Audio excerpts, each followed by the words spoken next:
ওহ, হালারে থালা সূর্য কেমন আজ গাঙ্গ গ্রামের মধ্যে উঠছে। ঘর কারেন্টও না, একখানা বারে আছি বাতাসের লাই মন্দ ইয়ে একখানা গাছের হাতা ইজ্ঞ লড়ে না।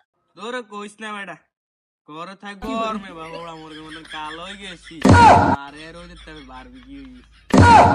না কারেন্ট লোডশেডিং দেন আল্লাহ ভালোই হয়েছে। তোরা তো জানো সামনে সারবানি ইলেকশন করবি আর মার কইছে বিশ মার গায় আর পছরের লাই ঠিক আছে বিশ একখান একখান করে দিয়ে যাইও দেখো ছিল বাতাসও খাইতে পারবো আর পছরটা হয়ে গেছে।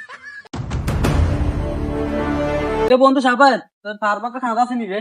আমার মোবাইল নিয়ে আইসিউতে আছে, এক প্যাকেট সাঁত দিকে ফেসবুক চলান যাই। আরে বেটা রাখ তোর পাওয়ার ব্যাংক, আর নিজের মধ্যে তো সাজ নাই।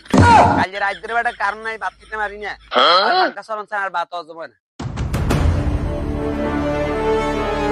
আরে ভাই আনেরে কিল্লে বুঝেন না, এটা তো লোডশেডিং না, এটা বিদ্যুৎ বাঁচানোর উৎসব। বিদ্যুৎ বাঁচানোর উৎসব মানে বুঝলাম না জিনিসটাই।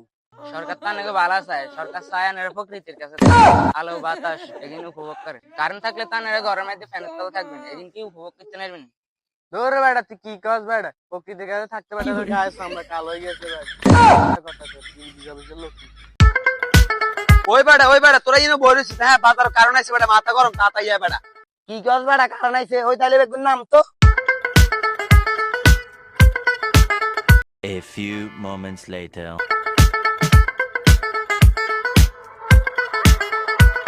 কিরে সাবাচ্চা বেটা তুই কস কারণ আছে, আমি তো ঘরে বেটা টিভি সুইচ দিছি, কই টিভি তো কিচ্ছু চলে না, লাইটের সুইচ দিছি, শব্দ অন্ধকার, কি এর কারণ আছে বেটা?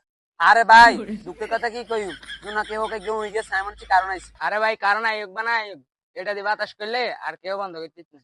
আল্লাহর উত্তরে তুই ঝুনাকে হোক দেই, তুই মনে হচ্ছে কারণ আছে। তোরা আমরা বেগুন মিলে থাবড়াই সবড়াই বেরেক বানালাম। এই হালার উত্তলা মিশে কথা কই আঙ্গরে ইনতে না শিখে বেগুন।